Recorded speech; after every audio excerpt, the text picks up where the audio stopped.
Hey everyone, welcome back to my channel. जैसा कि आपको पता है कि हम एवोल्यूशन ऑफ मैनेजमेंट थॉट की वीडियो का पूरा सीरीज़ लेकर आए हुए हैं, जिसमें बहुत सारी थ्योरीज़ को पढ़ रहे हैं कि कैसे मैनेजमेंट ने इवॉल्व किया, कैसे मैनेजमेंट ने ग्रो किया। तो आज की इस वीडियो में we will be discussing about systems approach या फिर सोशल सिस्टम्स अप्रोच, जो कि एक one of the theories of management की, जिसमें हम बड़े ही जनरल डिस्कशन करने वाले हैं about the various implications of Vilfredo Pareto. और इसके अलावा हम ये भी समझेंगे कि चेस्टर बर्नैर्ड ने और उसमें कौन कौन से अपने कॉन्ट्रीब्यूशंस दिए हैं। So let's start the video.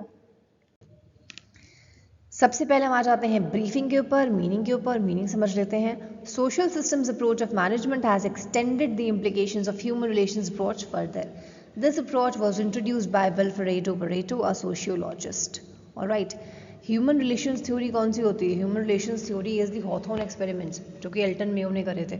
Alright, तो अगर आपको हॉथॉर्न एक्सपेरिमेंट्स के बारे में पढ़ना है तो प्लीज़ आप एक बार डिस्क्रिप्शन बॉक्स में जा सकते हैं। आपको Henri Fayol, Taylor, Max Weber, ये सब मिल जाएंगे। ठीक है, तो ह्यूमन रिलेशंस थ्योरी को और एक्सटेंड करा था सोशल सिस्टम्स अप्रोच ने। ठीक है, this theory was introduced by Vilfredo Pareto, जो कि एक सोशियोलॉजिस्ट थे। But his ideas were later developed by Chester Barnard. इन्होंने अपना ज़्यादा कंट्रीब्यूशन दिया था इस पर्टिकुलर थ्योरी में, जो कि आपने जिनकी पिक्चर अभी आपने देखी थी in the first slide. According to this approach, an organization is a cultural system composed of people who work in cooperation. इनके अकॉर्डिंग जो ऑर्गेनाइजेशन है कल्चरल सिस्टम है। ठीक है, फॉर्मल इनफॉर्मल नहीं, कल्चरल सिस्टम है, जिसमें बड़े सारे हर अलग अलग टाइप के लोग हैं and they are working in a proper and cooperated manner. अब हम पढ़ते हैं चेस्टर बर्नैर्ड की कुछ कॉन्ट्रीब्यूशंस। पहला point is concept of organisation. Bernard suggested the classical concept of organization. In his opinion, an organization exists when the following three conditions are fulfilled. इन्होंने बोला कि देखो, ऑर्गेनाइजेशन हमेशा क्लासिकल होना चाहिए। अगर ऑर्गेनाइजेशन में ये तीन चीज़ें हैं तो समझ लो कि ऑर्गेनाइजेशन बड़ी अच्छी है। तीन चीज़ें कौन सी? पहली is there are persons able to communicate, आपस में लोगों में बातचीत हो। दूसरा, कंट्रीब्यूट करने के लिए हमेशा तैयार रहें, मतलब एक दूसरे की हेल्प करने के लिए, काम करने के लिए हमेशा तैयार रहें। Third, they attempt to accomplish common purpose, और कॉमन ऑब्जेक्टिव सबके दिमाग में होना चाहिए। ठीक है, सही लग रहा है ना आपको भी? मुझे भी सही लग रहा है। कॉन्सेप्ट ऑफ ऑर्गेनाइजेशन में ये तीन चीज़ें तो होनी चाहिए एटलीस्ट, कि लोग गोल्स की तरफ हमेशा आगे बढ़ें, काम के लिए हमेशा तैयार रहें, और आपस में कम्युनिकेशन होनी चाहिए।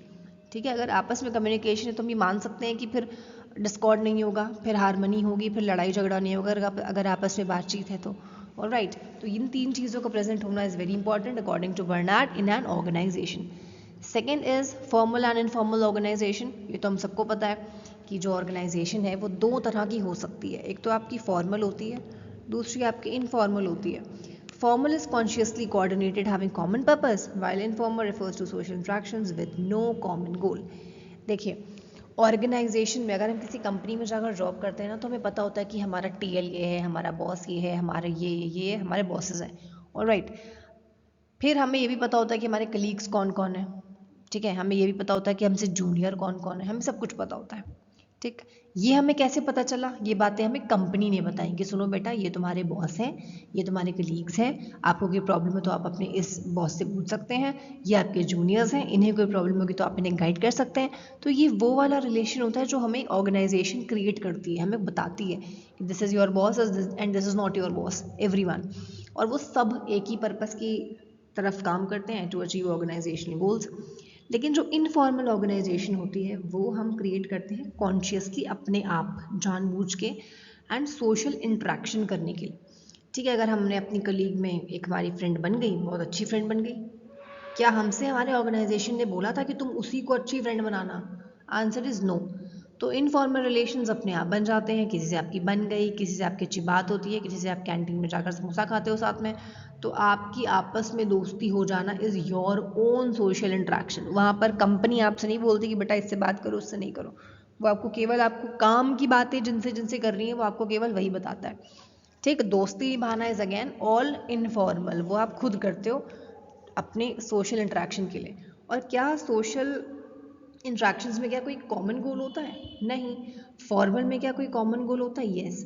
ऑर्गेनाइजेशन का गोल क्या है? फॉर एग्जांपल है 200 करोड़ रुपए की सेल कराना, तो फिर वो बातें भी 200 करोड़ रुपए की सेल की डायरेक्शन में ही होंगी। लेकिन अगर हम किसी से दोस्ती कर रहे हैं तो उस केस में हमारा कोई आपस में कोई पर्सनल गोल नहीं होता। Then comes elements of organization. According to Barnard, there are 4 elements in our organization. इनके अकॉर्डिंग, बर्नार्ड के अकॉर्डिंग, ऑर्गेनाइजेशन में 4 ये फॉलोइंग एलिमेंट्स होने चाहिए. पहला is system of functionalization so that people can specialize, that is departmentation. सबसे पहले तो लोगों के काम के डिपार्टमेंट बने हों. फॉर एग्जाम्पल कोई परचेजिंग में बहुत अच्छा है, कोई अकाउंटिंग में बहुत अच्छा है, तो डिपार्टमेंट में काम करे. परचेजिंग वाला तो परचेज डिपार्टमेंट में काम करेगा, अकाउंटिंग वाला फाइनेंस डिपार्टमेंट में काम करेगा, सेलिंग वाला सेल्स डिपार्टमेंट में काम करेगा, मार्केटिंग वाला मार्केटिंग डिपार्टमेंट में काम करेगा. तो फंक्शनलाइजेशन होनी चाहिए प्रॉपर. लोगों में जो चीज़ में खास है उसको उसी डिपार्टमेंट में डाल दो तो प्रॉपर स्पेशलाइजेशन हो जाएगा. दूसरा is a system of effective and efficient incentives. ठीक, साथ में लोगों को इंसेंटिव भी दीजिए आप. ठीक है, फाइनेंशियल इंसेंटिव क्या होते हैं, जैसे सैलरी बढ़ा देना, बोनस दे देना, कमीशन दे देना, और राइट उनको सेल का इतना इतना % दे देना, तो ये हो गया फाइनेंशियल इंसेंटिव. इसके अलावा नॉन फाइनेंशियल इंसेंटिव भी आपको देने चाहिए, जैसे कि एम्प्लॉय का पार्टिसिपेशन करवाना. ठीक है, एम्प्लॉय ऑफ द मंथ बनाना, उनकी फ़ोटो लगाना, उनकी तारीफ़ें करना. ठीक है, तो ये सारी चीज़ें भी आप उन्हें दीजिए, इससे कि वो और ज़्यादा अच्छे से कंट्रीब्यूट करने के लिए रेडी हो जाएंगे. Third is a system of power which will lead group members to accept the decisions of the executives. सिर्फ और सिर्फ ये नहीं बल्कि एक अच्छा लीडर भी होना चाहिए जो ग्रुप मेंबर्स को लीड करे और लोगों को समझ में आए कि उसके पास पावर है, हमें उसकी बात माननी चाहिए और एक्सेप्ट करें उनके जो सीनियर अथॉरिटीज़ हैं, उनके जो सुपीरियर्स हैं, उनकी बातों को एक्सेप्ट करें और डिसीजंस को मानें. Last one is a system of logical decision making. और decision making should be logical. भाई इसमें कोई दोस्ती, कोई इमोशन, कोई सेंटिमेंट इसमें नहीं चाहिए. ठीक है, decision making should be done on the basis of proper thinking, proper analysis, logic and reason, proper logical and reasoning के हिसाब से आपको अच्छे से डिसीजंस लेने हैं. तो आई थिंक ये एलिमेंट्स आपको समझ में आ गए होंगे. तो चेस्टर बर्नार्ड के अकॉर्डिंग ये 4 एलिमेंट का होना ऑर्गेनाइजेशन में बहुत ही इम्पॉर्टेंट है. Then comes authority. Bernard has given a new concept of authority which is termed as acceptance theory of authority or bottom up authority. ठीक है, बर्नार्ड ने थ्योरी दिया, एक नया ही कॉन्सेप्ट बता दिया अथॉरिटी का, जिसका उन्होंने नाम भी दिया एक्सेप्टेंस थ्योरी ऑफ अथॉरिटी. उनके अकॉर्डिंग एक सबॉर्डिनेट आपके ऑर्डर्स तभी सुनेगा, सबॉर्डिनेट मतलब जूनियर अपने सुपीरियर के ऑर्डर्स तभी सुनेगा जब ये 4 कंडीशंस मेट होनी चाहिए. First condition is he can understand the order. सबसे पहला तो यही है कि जो उसको ऑर्डर दिया जा रहा है उसको समझ में आना चाहिए कि उसको करना क्या है. ठीक है. Second, he believes that it is not inconsistent with the organisational purpose. उसको ये बिलीव होना चाहिए कि काम ऑर्गेनाइजेशन के लिए ही दिया जा रहा है, कुछ अलग सा नहीं दिया जा रहा. और right. Third, he believes it to be compatible with his personal interest as a whole. उसको ये भी फील होना चाहिए कि ये हमारे पर्सनल भी हमको हेल्प करेगा. अब आप समझिए, अगर आपकी कंपनी की 200 करोड़ रुपए की सेल का टारगेट है, अगर वो अचीव हो जाता है तो क्या आपको कुछ उसका इंक्रीमेंट कुछ बोनस कुछ आपको नहीं मिलेगा? मिलेगा. ठीक है. तो ऑर्गेनाइजेशन का अगर काम हो रहा है तो everyone will be benefited of it, not only the organisation. Last one, he is mentally and physically able to comply with it. और वो काम करने के लायक हो. उसे अगर कोई दुबले से, एकदम खूब दुबले से आदमी को आप बोल दो कि जाकर वहाँ से तुम 2 कुंटल सामान रख कर उठा कर ले आओ, क्या वो इजीली वहाँ पर से ला पाएगा? ठीक है, नहीं ला पाएगा. तो उसके लिए आपको एक फिजिक वाला इंसान चाहिए जिसकी अच्छी हेल्थ हो. तो काम तभी हो पाएगा जब ये 4 चीज़ें मेट हों. ठीक है, आप तभी आपके ऑर्डर्स को आपका जो जूनियर है वो समझ पाएगा. Alright. Then comes functions of the executives. Bernard has identified 3 types of functions which an executive performs in a formal organization. ठीक है, बर्नार्ड ने बोला कि देखो एग्जीक्यूटिव 3 तरह के फंक्शन तुम्हें परफॉर्म करने होंगे एक फॉर्मल ऑर्गेनाइजेशन में. फॉर्मल मतलब जो ऑर्गेनाइजेशन का कम्युनिकेशन पैटर्न ऑर्गेनाइजेशन खुद डिसाइड करती है. These are maintenance of organisation communication through formal interactions. आपस में बातचीत करना. ठीक है, फॉर्मली अगर हमें आपस में बातचीत करनी है तो हम कैसे करेंगे? हम रजिस्टर्स भेजकर उसमें अपनी इंस्ट्रक्शंस लिखेंगे या खुद जाकर बोलेंगे.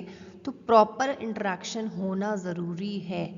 Second, securing of essential from individuals in the organization so as to achieve organization purpose. आपको अपने इंडिविजुअल से भी इंश्योर होना चाहिए कि वो आपको उतनी ही इंपॉर्टेंस दे रहे हैं. Next, the formulation and definition of organisation purpose. जो भी आपका ऑर्गेनाइजेशन का जो पर्पस है क्लियरली डिफाइंड होना चाहिए. Goals should be clearly defined. तो ये 3 काम उन्होंने बोला कि एग्जीक्यूटिव्स या फिर सुपीरियर्स को करने हैं. Next is motivation. Barnard suggested various non-financial incentives apart from financial incentives for the purpose of motivation.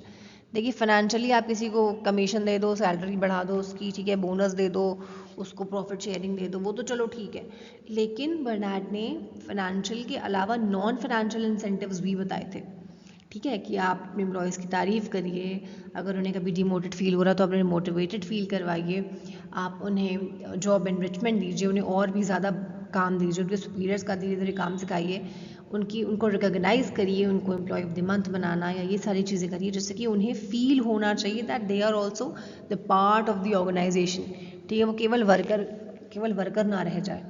All right, तो ये केवल फाइनेंशियल इंसेंटिव ही नहीं, they should be provided with the non financial incentives also. All right, then comes organizational equilibrium.